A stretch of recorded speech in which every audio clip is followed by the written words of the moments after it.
Mga kapobre, nakatikim na ba kayo ng limbok? Kung tawagin dito sa amin sa probinsya ng Aklan, sa ibang lugar naman ay pinipig. Pero paano nga ba ginagawa ang limbok o pinipig? Taong 1973 pa raw, nagsimula ang paggawa ng limbok o pinipig ng pamilya ni Tatay Danilo. Mano-mano at wala silang makinarya ang gamit sa paggawa nito.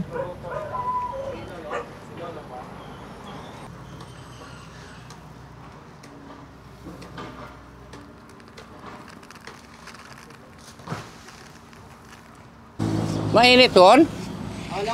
O sige, tislong ta.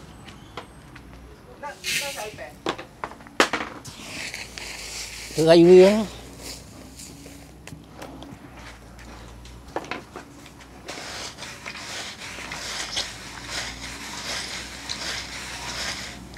Doon? Wah, matsilak doon.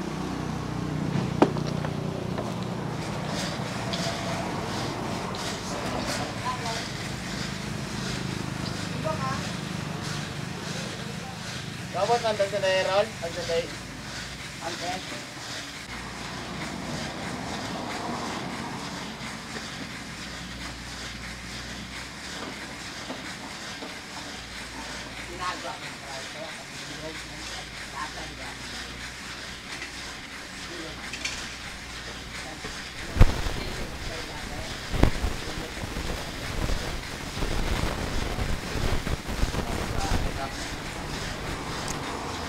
Watangin.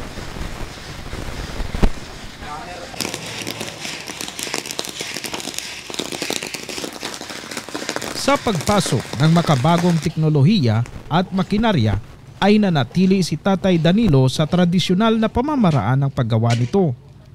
Ayon kay Tay Danilo, mas masarap, mas tumatagal raw kasi ang gawang mano-mano kaysa gawa ng makina.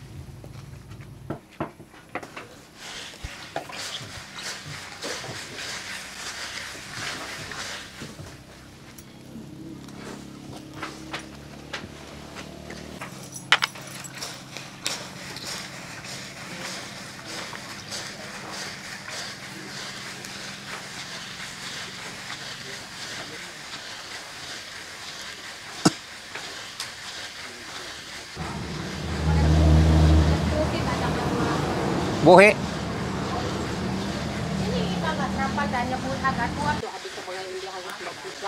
Oh, harang oh. Iya. Wa man. Sarado. Oo na lang.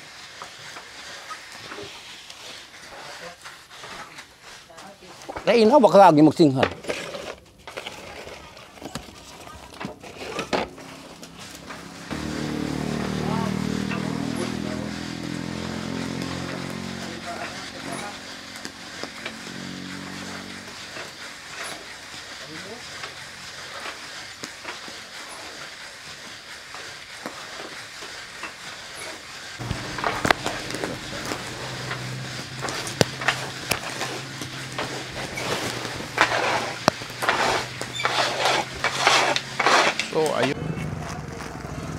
So ito na po ang kanilang finished product.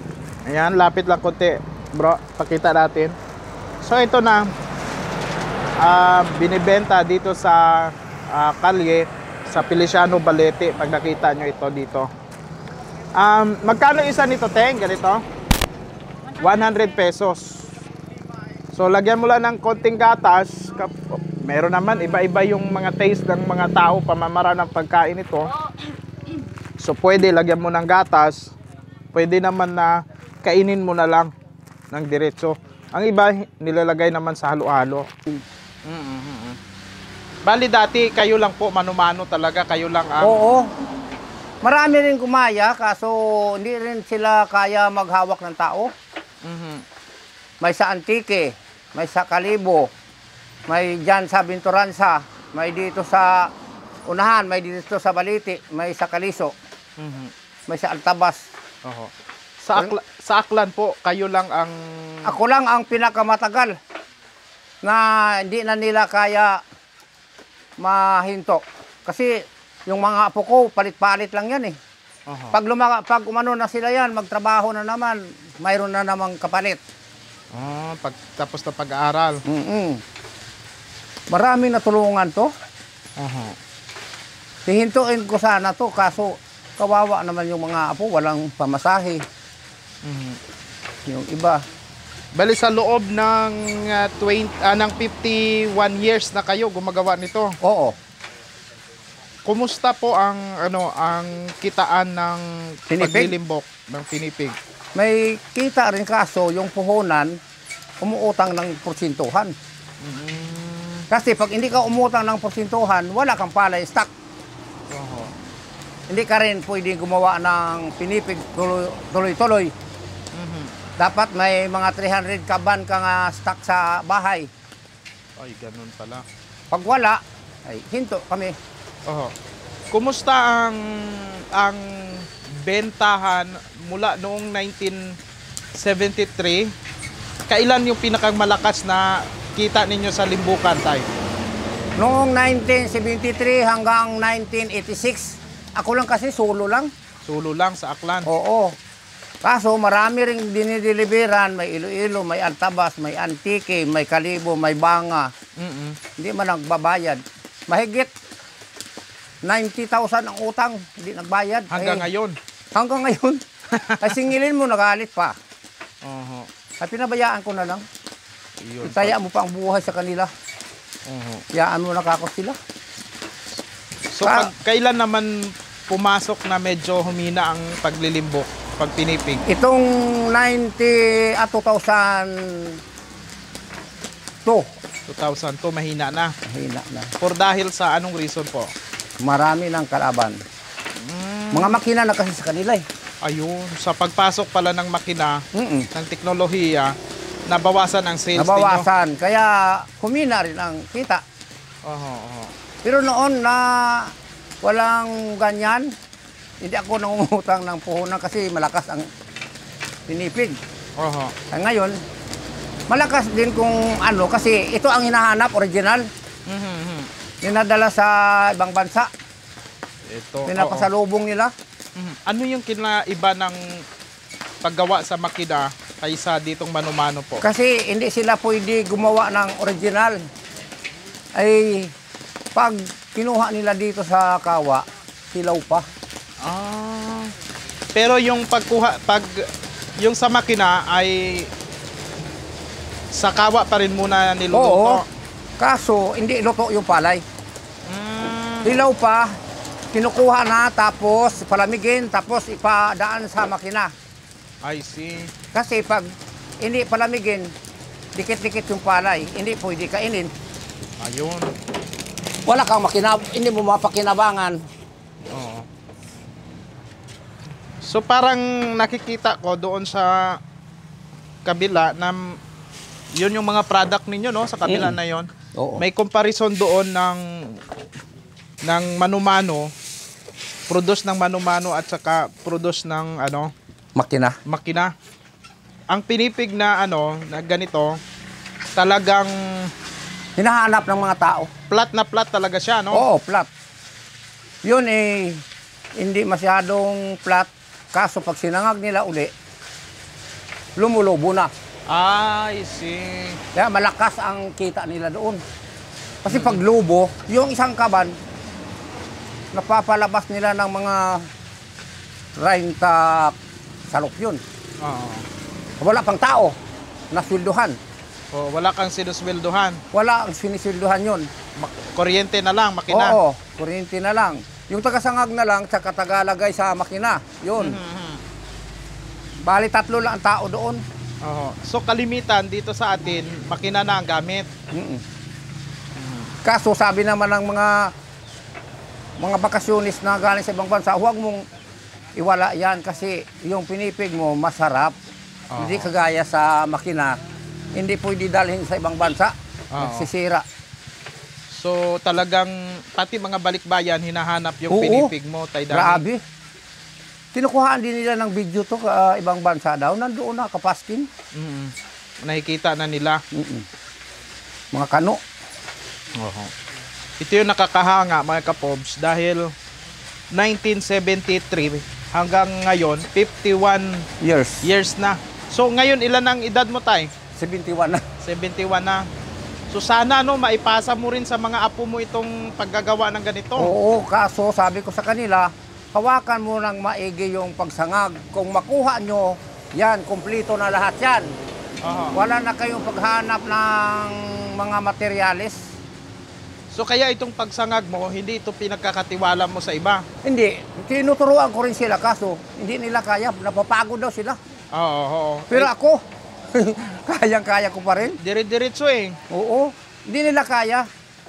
Napapagod daw sila. Sabi ko, sana mayroon akong makuha na marunong talaga para sila na ang maghawak nito. Oho. Pwede na akong magpahinga. Hindi ho kayo napapagod na 1973, ikaw nang ikaw? Ay, ano lang naman ako nito humawak eh. 2007. 2007. Ay, so ibig sabihin, 1973 ito, pero generation to generation, Oo, pinasa-pasa. maraming humahawak nito, kaso mga patay na. Oh, pinasa sa inyo. Bali, Ako na. sino ang pinakang original na nito na gumawa po? Ako talaga ang may-ari nito. Oho. Kaso pag, Ito ba ay na-adapt ninyo sa lolo ninyo or kalulululuhan? hindi, ginaya ko lang to doon sa Kamaligan.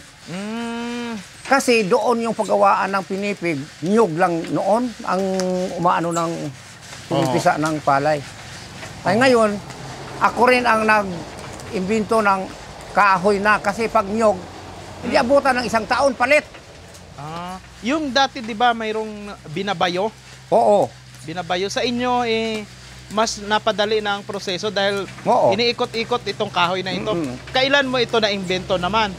1973, May 27. Ikaw na ang nag-umpisa ng ganyan. Oo. Yung sa iba, ano ang ginagawa nila? Ganito rin. Kaso, hindi nagtagal. Oo. Ay, hindi sila marunong maghawak ng tao. I see. Kasi Itong gusto- kahoy mo na ito na pinapag-ikot-ikot, mga ilang taon na ito? Bago pa lang yan, mga 1 taon pa lang yan, sir. Gano'n na. Pinapalitan din ninyo pagka Oo. gumagaan siguro yan pagka no? Pag gumaan siya, bibili naman ako siminto at sa kabuhangin, dagdagan. I see. Ganun po pala. Kaya, ayan. Saka kung hindi ka marunong gumawa niyan, pag hindi mag-balance, Oho. nahihirapan yung gumagawa ng pinipig. Ganyan pala ito mga kapobre. Ang sa amin kasi noon sa Mindoro, pagka gusto namin magpinipig ay Binabayo. ganito rin ang proseso pero binabayo. Binabayo. Pagka mainit na. Saka itong palay mo na ito, binilad ba ito o press? Talagang binilad yan, sir. Kasi kung press ka ang gagawin mo, dumidikit. Okay. Tapos pag ibabad sa tubig, inuurasan yan. Binababad sa tubig. Oo, sa drum na plastic. Mm. 2 kaban ang laman. Yun pala yung proseso dito. Pag tinikman mo yung pagkauga, urasan mo yan ng mga 4 na oras, 4 kalahati. Pagbabad ako niyan, mga alas 12 ng gabi. Kasi matanda na ako, hindi naman ako makatulog ng maayos. Apo. Tapos sobrang init pa naman yan, ano? Hindi ako mahawak ng tubig niyan. Pagkatapos nito. Mula pa noon, hindi ako talaga maano ng tubig. Kaya yung kamay ko, sabi nila. Bali 2 sako ho ang gagawin ninyo ngayon. Oo. Marami bang order ngayon, Tay? Hindi. Minsan-minsan lang, Libertad saka Antique, kumukuha niya ng tig 5,000. Baka yung pinsan ko, Siglin Tumaka. Oo. Yun. Pinsan ko po yun. Yan ang kumukuha dito. Kung minsan, 10,000 kumuha yan. Grabe pala yun. Pinsan mo pala yun? Opo, pinsan ko yun. Babalik na naman dito yan. Yung taga Libertad, tumatawag lang sa cellphone yun kung mayroong yari. Mas marami pala ang sales ninyo sa Antique. Mas malakihan. Ayun. Kalimitan to sa pinipig, Tay, ay ang pinagagamitan nito, ano po? Kinakain lang ang ganito. Pwede rin nila ilagay sa gatas nila, ginagawa nilang oatmeal. Kasi pag mga matanda, pag ito raw ang ilagay nila, busog sila, matagal pa Matunaw. matagal daw sila gutumin. Gutumin. Di kagaya ng oatmeal daw, Oo.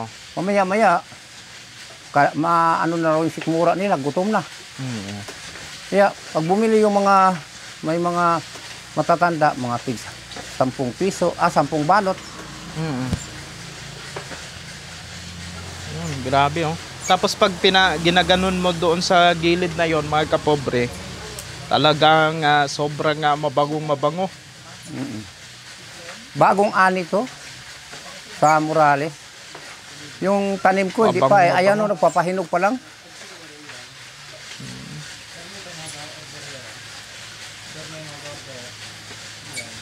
Siglin, gumakarang naman dito ang malakas kumuha. Malakas mag-order. Marami ibig sabihin yan, mga kapobre, mas malakas ang sales nito doon sa Antique. Oo, Mabuti walang naggagaya sa iyo na mula doon sa ibang lugar. wala. Hindi nila kaya daw. Mahirap ang proseso eh. Oo, mahirap. Akala lang ng iba yan, pag tinignan sa video, ganyan lang. Pero Mahirap gawin. mahirap gawin yan. Kasi kung halimbawa ako, kung magsubok ako niyan, mapapaltos ka agad yung isang ganyan. yung blending ng paghalo, blending ng paghalo na nga, yung oras ng paghalo parang yung style ba, Oo. Kasi pag hindi ka naman marunong, may hilaw, may Oo. diyan, no? parang dumidikit yan. Hindi mo na Ano po yung the best na na variety ng palay na maganda gawing pinipig? Ito malagkit. Malagkit ito. Malagkit lahat yung ginagawa namin. Mm. Hindi pwede yung kinakain natin. Yung normal. Oo, yung normal natin na palay. Aha. Hindi kagaya noon na ginagawa namin yan. Pero ngayon, hindi na. Pag maluto na sa gagawin doon, Aha. na lumiliit. So malagkit pala ito. Malagkit talaga.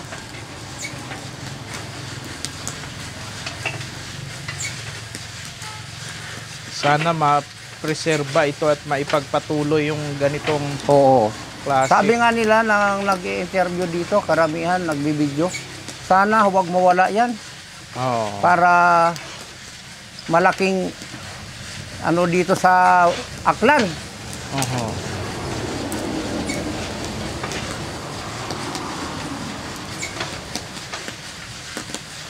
Kasi wala pa ko nakita sa Aklan na gumagawa nito. Si tatay pa lang. At saka itong balete na ito, bangbang ito, no? Feliciano dito. Feliciano na ito. Feliciano balete. Dito ka lang makabili ng pinipig at saka bayi-bayi. Oo. Dito sa area na ito. Dito lang wala nang iba. Wala na. Dito Siguro yung mga nilalako sa Kalibo, dito rin yan kinukuha nila. mayroon din na gumagawa doon kaso umaangal yung tao, iba daw. Mayroon naman ako nagtitinda doon sa Kalibo. Aha. Araw-araw yan. Kasi pag walang ganun, walang ibili ng palay. Aha. Mas lalo ganitong anihan.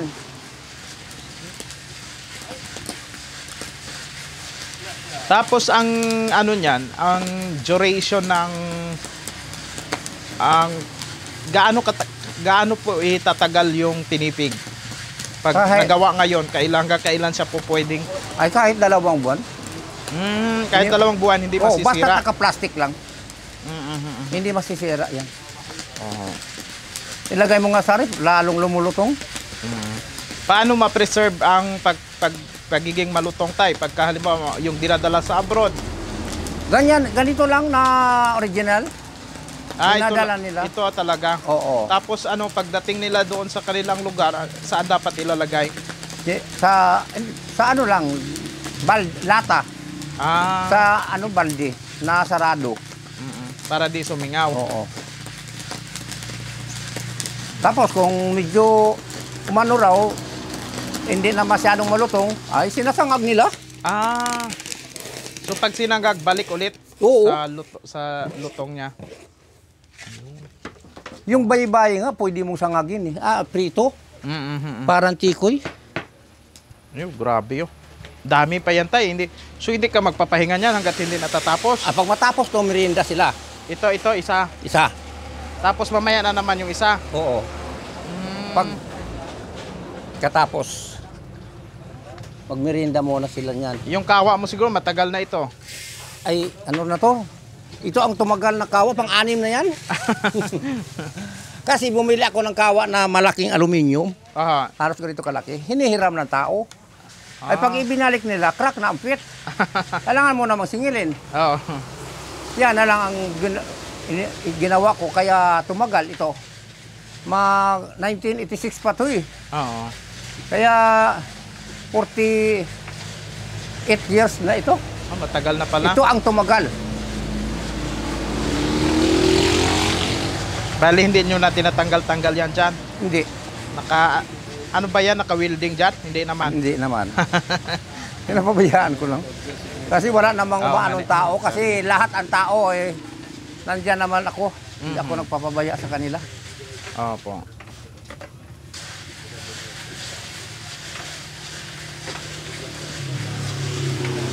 Dito nang galing yung mga inaanak ko sa binyag na 107. 107? Oo. Ang inaanak mo po? Paano? Pag pista, kumbidahin ako. Aha. Tapos 3 pala doon yung maging ihado ko. Oh. Kaya nagdami. Wow. Kaso kalat-kalat naman, mambusaw, may kugyo, may barangka, may... Kogyo? Oo. Antipolo? Antipolo. May pamilya ka sa Kogyo rin? Wala. Kasi tapos- doon din ako nagtatrabaho noong 1984 hanggang 1986 Sa Kogyo, Antipolo? sa demolisyon. Yung dinaanan ng LRT na yan mula Baclaran papuntang Fairview, Apa. kami ang nagiba ng mga building dyan na dinaanan. Matagal ka pala doon. Dami ako ko rin sa- napuntahan. Noong nandoon ako sa demolisyon, yung amo ko, yung anak niya, naging barkada ko. Nakapunta kami ng Batak, La Union, Baguio, Benguet. Grabe! Ang layo pala ng mga... Oo. Sabi nga nila, ba't nakakarating ka doon? Ay, mabait ka ako yung anak ng amo ko eh. Oo. Kung saan siya eh, Doon ka rin, sama ka na. dinadala ko. Eh, sama ako. Bakit? Lahat yung inom nila, tinitingnan ko, marunong din ako pag umuna sila ng tagay. Oo. Natatawa na lang ako eh. Sabi ng mga kasama ko, malakas talaga yung power mo. Sabi ko, paano? Mabait naman yung mga anak ng amo ko. Oo, Ay, paano? napasukan Pag mo. inutosan ako, lahat, sinusunod ko. Oo. Ay sila eh, umaayaw eh. Ayaw mo pa nakasakay ka palagi sa aircon na kotse. No. Kaya siguro, masayahin ako kahit ganito ako 71 na. Aha. Ay, sabi nila, hindi ka pa 71 ah. Dahil sa pagiging masayahin nyo po. Oo. Kung minsan wala akong trabaho, pumupunta ako sa mahilig magmarites. Nakikinig ako. Nakikinig ka rin ng Oo. maritisan. Tapos kung minsan, nakikisali rin ako. Ah. Pero hindi ako umaano sa mga tao. Aha. Kawawa naman yung mga tao na Marites. imaritis mo. Ganyan Bali- na nga ang buhay nila eh. Bali, ang pagpupunta mo sa mga maritisan ay ano lang, kinig-kinig lang. Simi lang. Kaya kung ano ang ano sa mga paligid, alam ko yan. Oh, pangyayari. Ay maraming reporter. Sabi nila, ba't alam mo? Ay, huli na kayo.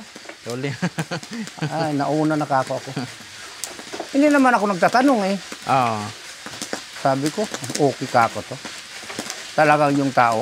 Ay sabi nila, mabuti ka kung sabihan namin, hindi ka nagsasalita doon sa mga maraming malakas ang maritis.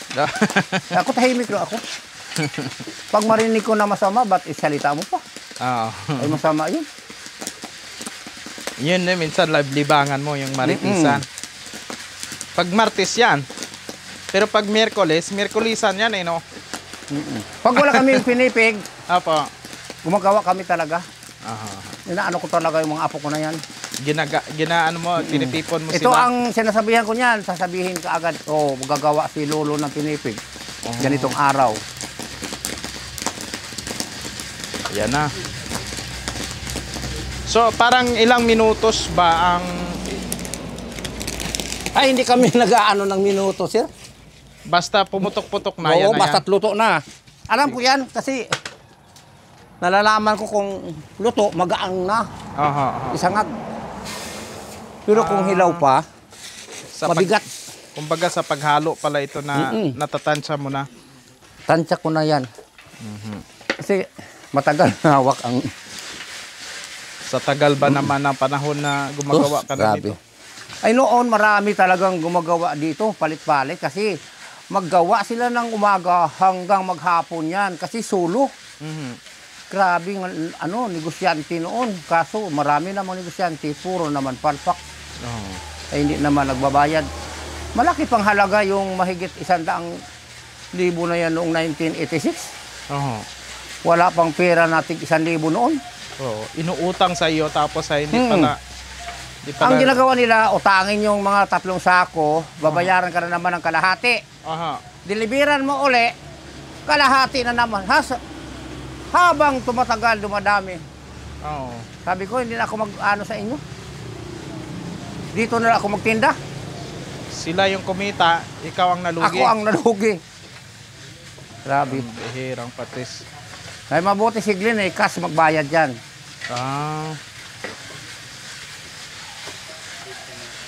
Dapat cash talaga. Oo, sabi ko, hindi na ako magpautang. Dala na ako. Wala utang, Glenn, tumaka ha. Dito pala si Glenn tumaka nag-ano eh. Nagtitinda na, naglalako. Masaya ang aming naging kwentuhan ni Tatay Danilo. Halos umabot niya ito ng masobra 1 oras. Pero hanggang dito ko na lamang po puputulin ang vlog na ito. Maraming salamat po sa inyong panunood. Sana ay maipagpatuloy pa itong negosyo ni Tatay Danilo at maisalin niya sa kanyang mga apo.